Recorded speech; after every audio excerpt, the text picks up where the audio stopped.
Hey, have you ever had a bad trip? Not like a taxi back home kind of thing. We've all had those. My particular bad trip happened because of befriending white people in primary school. So the backstory to that is, although I live in a location, I went to school in the suburbs and I was highly influenced by suburb culture because I spent most of my time there, not because of my own choosing, but because I was a victim of circumstance. See, the hood was very far away from the suburbs. The apartheid government designed it that way. Suburbs were located at the coastline and the black neighborhoods were far inland where no trees grow. Side note, have you any idea how difficult it is to make sure that trees don't grow in the tropical climate of KwaZulu-Natal, Durban? The whole process takes a whole other degree of hate, and then for you to teach black people only about agriculture and photosynthesis. Poor form, bro. Poor form. Anyway, my family car abandoned us when I was only 6 years old. I'm not angry or sad about the Cressida leaving. I'm more angry about how my dad left. He pulled me aside, saying that he's going into exile, only for me to find him a year later in the next neighborhood with a whole new family, married to a Zimbabwean lady named Exile. I suppose you can't really be mad at a person who technically didn't lie, because he was in and out of exile, if you think about it. Anyway, I was saying, that bad trip was the fault of my white friends, because they got me doing things that are foreign to black people all the time. Funny enough, they still managed to get me to do things foreign to black people years later as an adult. I mean, like, why, oh why did I ever do cocaine? That stuff is not for black people. It's far too expensive, and with nostrils this size, I've been kicked out of so many cocaine parties. Like, who invited the black guy? He just had 3 grams in one nostril. Anyway, back then, we were in primary school. My friend Craig got me into bodyboarding in the ocean. The fuck up was that I already had too much stuff to carry. My school backpack was massive. I had to carry a huge chalk bag for my PE uniform, rugby, and cricket kit, and then you add on a bodyboard and flippers to that. Horrible if you have to catch a taxi back home from the beach. Taxi drivers used to make me pay for the board and the bags. Worst trip was when I was getting off at my stop, had all my stuff with me, and then my bodyboard under my arm, and I tried to shut the taxi door. Whole thing fell off, and the driver made me put it back all by myself, shouting, "Hold it like you're holding your surfboard."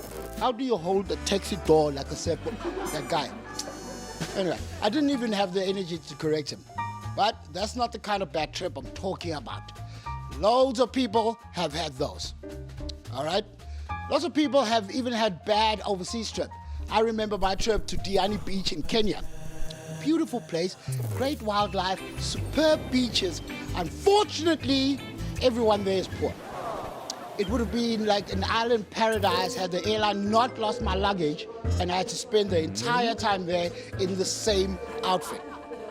Now guys, have you any idea what it's like being in a famine-infested country and even the kids with the flies in their eyes have got more outfits than you? I'm not talking about those kind of bad trips, okay? I'm talking about the drug-induced bad trips. You're already guilt-ridden that you took drugs, and let me tell you now, don't do drugs, kids. They're extremely bad for you. My bad trip was awful because I was overcome with intense rage while home alone. I got angry at my house. Do you understand when you get angry at an inanimate object and you can't hit it back? Like I was thinking, oh, this house thinks it's fancy because it's face brick. I will show you, all right? Back then, I lived in cul-de-sac. And I come home, into the garage, walk into the kitchen, and I start breaking like every plate and every glass in there. I try to rip my oven out of the wall, but that thing was like built in very well, okay? Which reveals how weak a man I am, and it made me even more angrier. So I turned my attention to a softer target. Into the bedroom I go, take all the clothes and the shoes out, through to the pool area, and I pile them, and I try to light them, okay? Nothing. They won't catch fire. I realize that I'm such a small, weak little man, I can't even start a fire. It enrages me, all right? Like, who fails at being an arsonist? I step back into the garage, drive the car down to the garage at the corner. I scream at the attendants, give me 12 rand worth of petrol!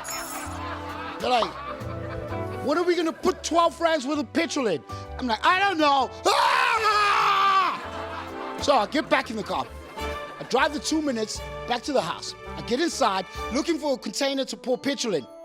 I empty a bottle of Stay Soft into the sink. It spills on me.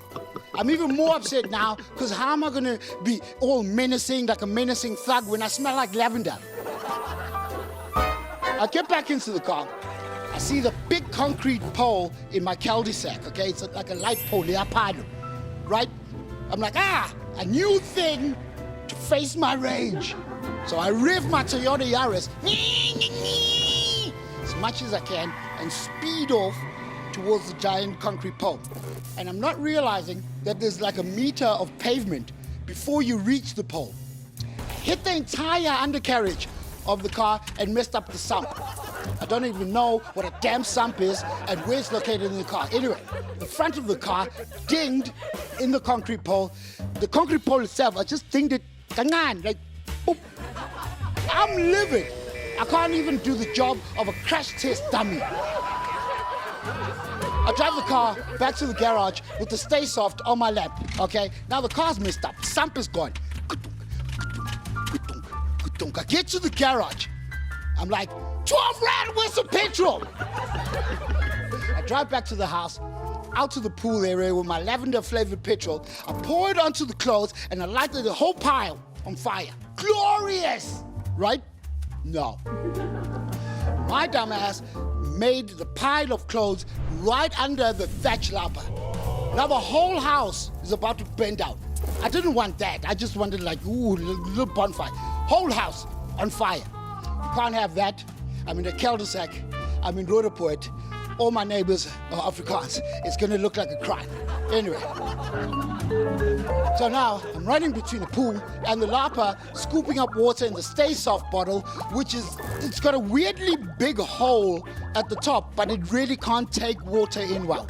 So the house is blazing. I'm spreading lavender fire all over the backyard. It's messed up.